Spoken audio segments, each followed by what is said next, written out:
बहू, तेरी हिम्मत कैसे हुई इस घर के नियम तोड़ने की।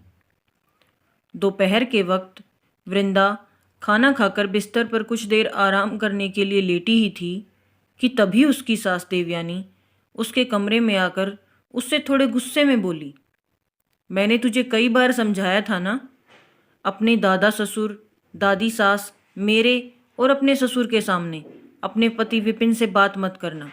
परंतु तुम मेरी बात मानती कहाँ हो। तुझे तो झांसी की रानी बनने का शौक है ना। सुबह जब तू मेरे सामने विपिन से बात कर रही थी, उस वक्त तेरी दादी सास विमला ने तुझे देख लिया था। तब वे पूजा कर रही थी, इसलिए कुछ नहीं बोली। अब वे तुझे अपने कमरे में बुला रही हैं।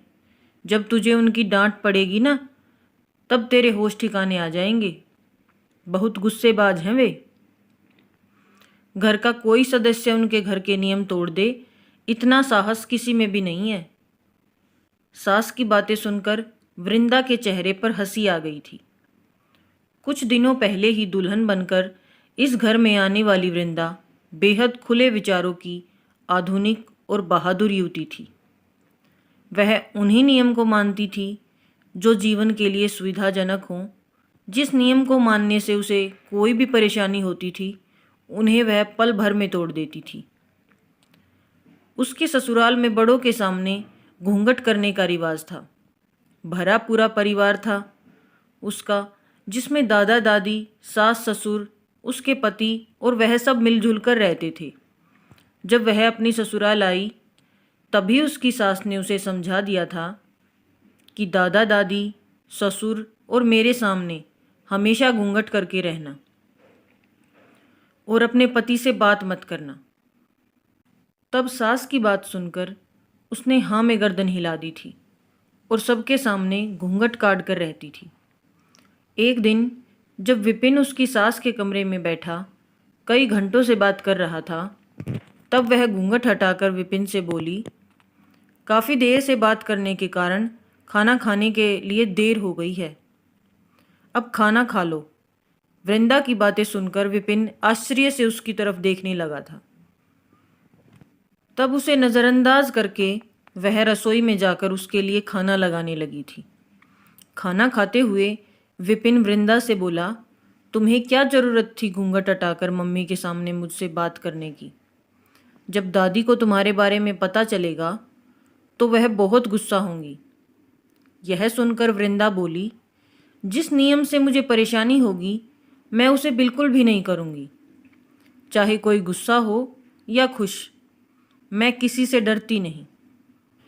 उसकी बात सुनकर विपिन खामोश हो गया था, सोचते हुए जब वह दादी सास के कमरे में गई, तेरी सास ने तो आज तक अपना घूंघट हटाकर कभी भी मेरे सामने अपने पति से बात नहीं की।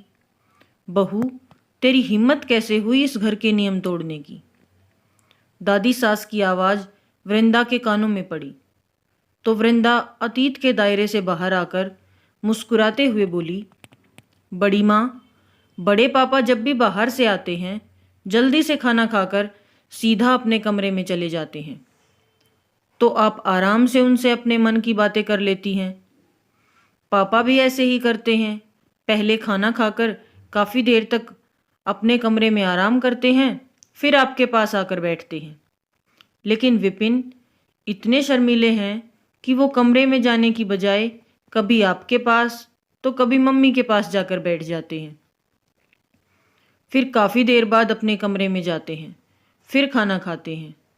तब तक खाना खाने के लिए बहुत देर हो जाती है, जिसके कारण काफ़ी समय तक भूखे रहने से मुझे चक्कर आने लगते हैं।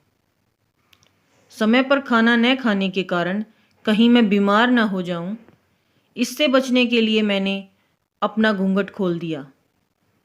अब आप ही बताओ, इसमें गलत क्या है।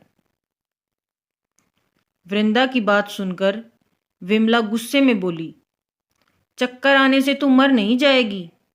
तेरी उम्र में हम भी ऐसे ही देर से खाना खाते थे, तब हमारी हिम्मत नहीं होती थी सास के सामने घूंघट हटाने की। अपनी पूरी जिंदगी मैंने ऐसे ही काट दी थी। जब सास ससुर भगवान को प्यारे हो गए, तभी मैंने घूंघट निकालना छोड़ा। तुझे घूंघट निकालकर घर के काम करने में परेशानी ना हो, इसलिए तेरे बड़े पापा अंदर कमरे में जाकर बैठ जाते हैं। तेरी सास बूढ़ी हो गई, फिर भी मजाल है जो मेरे सामने मेरे बेटे से बात करे। एक तो नियम तोड़ने की गलती करी, ऊपर से मेरे सामने जबान लड़ाती है। जब पापा मम्मी के बिना कहे समय से अपने कमरे में खाना खा लेते हैं, तब मम्मी को क्या ज़रूरत है आपके सामने बोलने की। यदि मैं चाहूँ तो अपनी परेशानी से बचने के लिए इन्हें आपके और मम्मी के पास बैठने से रोक सकती हूँ, लेकिन मुझे पता है मेरे ऐसा करने से आप दोनों का मन बिल्कुल भी नहीं लगेगा। ऊपर से मुझ पर आरोप भी लगेगा कि मैंने इन्हें आपके पास बैठने से रोक दिया। इन सब से बचने के लिए मैंने घूंघट करने का नियम तोड़ने का फैसला किया, ताकि आप भी खुश रहें और मैं भी खुश रह सकूं। मुझे गर्व है अपने फैसले पर, वृंदा ने निडर होकर कहा। तो संयोग से उस वक्त उसके बड़े पापा भी वहीं पर आ गए थे। उन्होंने वृंदा की बात सुन ली थी। वृंदा की बातें सुनकर वे खुशी से बोले, बहू, मैं तेरी हिम्मत और सोच को सलाम करता हूँ, जो तूने अपने साथ साथ अपनी बड़ी माँ और अपनी छोटी माँ की खुशी के बारे में सोचा। ऐसा नियम तोड़कर तूने मेरा सिर ऊंचा कर दिया। आज के बाद तुझे किसी के सामने घूंघट करने की कोई ज़रूरत नहीं है। फिर वे विमलास की तरफ देखकर मुस्कुराते हुए बोले, बड़े खुशनसीब हैं हम जो हमें इतनी समझदार बहू मिली, नहीं तो आजकल की बहू सिर्फ अपने बारे में सोचती हैं। अपना गुस्सा छोड़ दो और प्यार से इसे गले लगाओ। पति की बात सुनकर विमला का गुस्सा दूर हो गया था। प्यार से उसने वृंदा को गले लगा लिया था। आपको हमारी ये कहानी कैसी लगी हमें कमेंट कर ज़रूर बताएं।